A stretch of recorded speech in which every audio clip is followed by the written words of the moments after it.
आज हम लोग अपने चैप्टर एग्रीकल्चर के सबसे लास्ट वाले टॉपिक को डिस्कस करने वाले हैं, जिसका नाम है एग्रीकल्चरल डेवलपमेंट। इसके पहले तक जो भी क्लास हम लोगों ने करा है उसमें बेसिकली हम लोगों ने ये समझा है कि एग्रीकल्चर होता क्या है, एग्रीकल्चर को कितने भागों में बांटा गया है, उन सभी चीज़ों के बारे में हम लोग पढ़ चुके हैं। उसके बाद हमारा कुछ मेजर क्रॉप्स थे, जैसे राइस, वीट, मेज, कॉटन, शुगर कैन, ये सब कुछ हमारे क्रॉप्स थे जिसके बारे में हम लोग पूरी तरीके से पढ़ चुके हैं। यानी कि बहुत हद तक हम लोग इसका जो है 95% पोर्शन कंप्लीट कर चुके हैं। और लास्ट एक टॉपिक हमारा बच रहा है जो कि बहुत मजेदार है। इसमें आपको बेसिकली दो कहानी सुनने को मिलेगा, ठीक है ना। लेकिन कहानी से पहले भी कुछ बातें यहाँ पे लिखी हुई हैं, वो हम लोगों को जान लेना चाहिए। उसके बाद फिर हम लोग आगे बढ़ेंगे, ठीक है। देखिए, एग्रीकल्चरल डेवलपमेंट का मतलब क्या हुआ। एग्रीकल्चर के फील्ड में डेवलप करना, मतलब कि एग्रीकल्चर यदि थोड़ा बहुत ठीक नहीं चल रहा है तो उसको अच्छी तरीके से इंप्रूव करना, है ना। इसी के बारे में हम लोग आज पढ़ेंगे।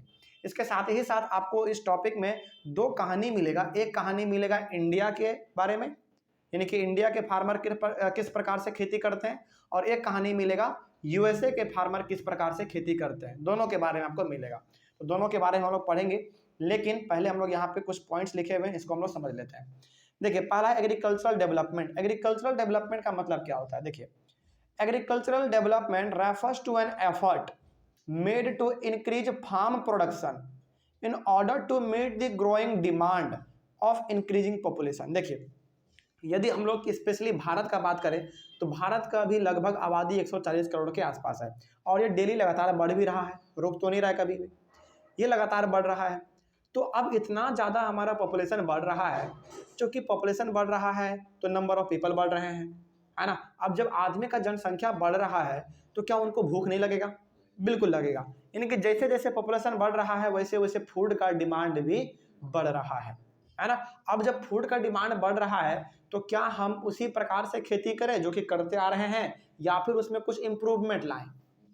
इम्प्रूवमेंट के यानी कि इम्प्रूवमेंट लाना जरूरी है, क्योंकि देखिए, जैसे आपका लगातार पॉपुलेशन बढ़ रहा है और यदि आप उसी प्रकार से खेती करते हैं जो कि आप पहले से करते आ रहे हैं, तो फिर आपके यहाँ पे एक भुखमरी वाला स्थिति पैदा हो सकता है, यानी कि लोग भूखों से मर सकते हैं। लेकिन इसको हम लोग बचा सकते हैं, इस चीज़ को बचा सकते हैं तब जब हम लोग एग्रीकल्चर के फील्ड में थोड़ा बहुत डेवलप करेंगे, उसमें नया नया टेक्निक ऐड कर देंगे, है ना। वही बात यहाँ पे लिखा हुआ था कि agriculture development refers to an effort made to increase farm production. तो एग्रीकल्चर डेवलपमेंट बेसिकली क्या है? एक एफर्ट है, एक जोड़ लगाना है एग्रीकल्चर के फील्ड में कि हमारा जो प्रोडक्शन है वो ज़्यादा से ज़्यादा इंक्रीज हो सके, बढ़ सके। क्यों बढ़ सके? In order to meet the growing demand of increasing population. इसलिए हम लोग इंक्रीज बढ़ाएंगे, यानी कि प्रोडक्शन का हम लोग इसलिए ज़्यादा प्रोडक्शन करेंगे क्योंकि हम लोगों को बढ़ते हुए पॉपुलेशन का डिमांड फुलफिल करना है। मतलब ये हो गया कि लगातार पॉपुलेशन बढ़ रहा है, सबके ज़रूरत को पूरा करना है, सभी को फूड चाहिए, सभी के ज़रूरत को पूरा करना है, इसलिए आपको जो है एग्रीकल्चर के फील्ड में अपने प्रोडक्शन को बढ़ाना पड़ेगा, ठीक है। चलिए आगे बढ़ते हैं फिर। अच्छा, अब सवाल ये भी हो सकता है कि क्या एग्रीकल्चर यानी कि प्रोडक्शन को बढ़ाने के लिए हम लोगों के पास क्या ज़्यादा ज़मीन है क्या? नहीं। जैसे जैसे हमारा पॉपुलेशन बढ़ रहा है वैसे वैसे घर बन रहे हैं, बिल्डिंग बन रहे हैं, रोड बन रहे हैं, हाईवे, मॉल, सिनेमा हॉल, सब कुछ बन रहा है, तो लैंड भी कम होते जा रहा है। मतलब ये हो गया कि आपके पास जितना अभी लैंड है प्रेजेंट में बचा हुआ है, उसी के ऊपर ऐसा ऐसा टेक्निक इस्तेमाल करो कि कम लैंड में प्रोडक्शन ज़्यादा हो जाए, है ना। यही हमारा कहलाता है एग्रीकल्चरल डेवलपमेंट। आगे, agricultural development can be achieved in many ways. Agricultural development को हम लोग प्राप्त कर सकते हैं, पा सकते हैं बहुत ही अलग अलग तरीकों से। यानी कि एग्रीकल्चर के फील्ड में हम लोग बहुत अच्छा तरक्की कर सकते हैं अलग अलग तरीके से। कैसे कर सकते हैं? जैसे देखिए, such as increasing the cropped area, यानी कि जितना दूर तक में आप खेती करते हैं उसके एरिया को बढ़ा दो। ये कहने के लिए केवल है, क्या ऐसा हो सकता है? नहीं हो सकता है। हालांकि यदि हमारे पास ज़मीन होता, यदि हमारे पास ज़्यादा ज़मीन होता तो हम लोग क्या करते, जो हम लोग खेती करते थे उतना में तो करेंगे ही करेंगे, और ज़्यादा एरिया को फैला देते, वहाँ पे हम लोग खेती करते। लेकिन भारत में ये चीज़ पॉसिबल अब नहीं रहा है, क्योंकि यहाँ पे लगातार आप घर बना रहे हैं, तो क्या आप लैंड को बढ़ा सकते हैं? नहीं, वो तो लिमिटेड है ना। लेकिन फिर भी आप इस चीज़ को लिख लीजिएगा कि यदि आप एग्रीकल्चरल डेवलपमेंट चाहते हैं तो सबसे पहला क्या कर सकते हैं, आप जहाँ पे आप क्रॉप प्रोडक्शन करते हैं उसके एरिया को बढ़ा दो। इस वजह से भी आपका प्रोडक्शन बढ़ जाएगा।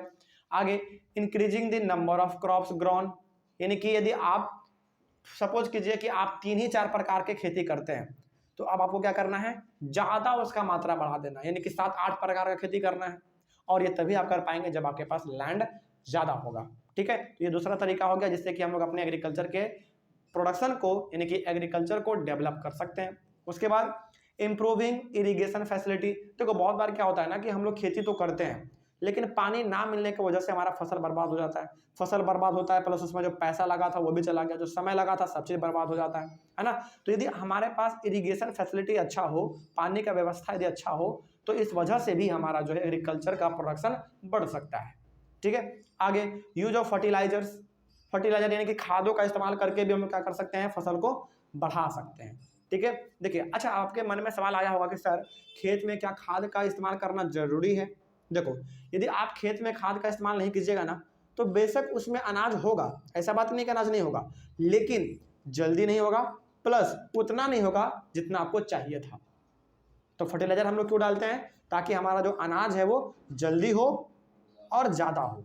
ठीक है, आप क्या कीजिए, आप अपने खेतों में ना फर्टिलाइजर बिल्कुल भी मत दीजिए। आप देखिएगा कि फसल उगेगा लेकिन बहुत समय लगेगा, प्लस बहुत कम उगेगा। तो फर्टिलाइजर हम लोग इस्तेमाल क्यों करते हैं, ताकि हमारा कम समय में ज्यादा प्रोडक्शन हो जाए और जल्दी हो जाए। ठीक है, इसीलिए हम लोग फर्टिलाइजर का इस्तेमाल करते हैं। And using high yielding variety of seeds, HYV seeds जिसको हम लोग कहते हैं, है ना। अच्छा HYV सीड्स का एग्जांपल हम आपको सबसे अच्छा बताते हैं। आपने भुट्टा का पेड़ जरूर देखा होगा, जिसको हम लोग मक्का भी कहते हैं, इंग्लिश में मेज कहते हैं, है ना। आप देखिए होंगे कि एक ही भुट्टा का पेड़ होता है, लेकिन एक ही भुट्टा के पेड़ में 2-3 भुट्टा हो जाता है, कभी कभी 3-4 भी हो जाता है, कभी 4-5 भी हो जाता है। ऐसा क्यों हुआ, बिकॉज ऑफ HYV सीड्स। तो एक ऐसा सीड है जो एक छोटे से बीज से एक बड़ा सा प्लांट उग जाता है और उसी प्लांट में 4-5 भुट्टा भी उग जाता है। तो ये ऐसा टेक्निक आज के दौर पे इसलिए निकाला जा रहा है ताकि कम जगह पे प्रोडक्शन ज़्यादा हो सके, है ना। तो यहाँ पे कुछ ऐसे कारण आपने पढ़े हैं अभी तुरंत, जिससे कि हम लोग अपने एग्रीकल्चर के प्रोडक्शन को बढ़ा सकते हैं। ठीक है, आगे बढ़ते हैं फिर। The ultimate aim of agricultural development is to increase food security. अब आपके सामने एक नया वर्ड आ गया, फूड सिक्योरिटी। देखिए इसका मतलब क्या होता है अभी हम लोग समझेंगे, लेकिन अल्टीमेट हमारा गोल क्या होता है एग्रीकल्चर को डेवलप करने का। यदि हम कहते हैं ऐसा कि हम एग्रीकल्चर को डेवलप कर रहे हैं, इसका मतलब क्या हुआ, इसका मतलब ये हो गया कि हम जो है प्रोडक्शन ज़्यादा बढ़ा रहे हैं, सिंपल सी बात, इसका मतलब यही हुआ। लेकिन यहाँ पे ना आपके सामने एक वर्ड आया फूड सिक्योरिटी। इसका मतलब क्या होता है, देखिए food security means availability, accessibility and affordability of food to all people at all time. मतलब क्या हुआ, मतलब ये हो गया कि फूड को हर कोई अवेलेबल हो, यानी कि हर किसी के लिए फूड क्या हो, अवेलेबल हो, जिसको चाहिए वो ले सकता है। अवेलेबिलिटी का मतलब क्या, अवेलेबल होना, फूड का होना। ठीक है, पहला ये हो गया। दूसरा एक्सेसिबिलिटी, मतलब कि हर कोई उसको क्या कर सके, एक्सेस कर सके, यूज कर सके। तीसरा अफोर्डेबिलिटी, हर के पास का बात हो, यानी कि उसके मतलब कि वो खरीद सके, उसको कंज्यूम कर सके। अब जैसे मान लीजिए मार्केट में अनाज है लेकिन आपके पास पैसा ही नहीं है, तो क्या आप उसको अफोर्ड कर पाएंगे, नहीं कर पाएंगे। तो फूड सिक्योरिटी का मतलब होता है कि फूड हर किसी के पास अवेलेबल होना, हर कोई उसको यूज कर सकता है और हर कोई उसको खरीद भी सकता है। यही हमारा कहलाता है food security of food to all people at all time. All time का मतलब क्या, 24 घंटा नहीं, जब उसको जरूरत पड़ा, यानी कि जब उसको जरूरत पड़ा, जब उसको भूख लगा, तब उसके पास फूड का अवेलेबल होना, एक्सेसिबिलिटी होना और अफोर्डेबिलिटी होना, यही हमारा कहलाता है फूड सिक्योरिटी। तो हम लोग जो एग्रीकल्चरल डेवलपमेंट करते हैं, इसका मतलब क्या, अल्टीमेट गोल क्या है, फूड सिक्योरिटी। मतलब कि अनाज इतना ज़्यादा उपज जाए कि हर किसी के पास वो अवेलेबल हो, हर कोई इसको यूज कर सके, हर कोई इसको खरीद सके। यही तो मेन पर्पस होता है ना एग्रीकल्चर को डेवलप करने का, वही बात यहाँ पे लिखा हुआ था। ठीक है, आगे अब यहाँ पे ना हम लोग बेसिकली 2 केस स्टडी के बारे में पढ़ने वाले हैं, 2 केस स्टडी के बारे में पढ़ने वाले हैं।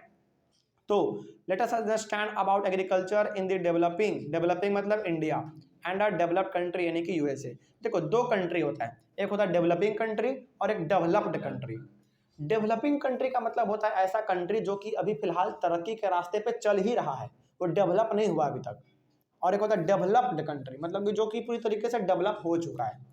जैसे America, United state of America, वो डेवलप हो चुका है, उसको अब तरक्की की कोई जरूरत नहीं है। लेकिन इंडिया अभी फिलहाल तरक्की कर ही रहा है। है ना। तो हम लोग अगले वाले क्लास से शुरू करेंगे फार्म इन इंडिया के बारे में, ठीक है। चलिए, थैंक यू वेरी मच।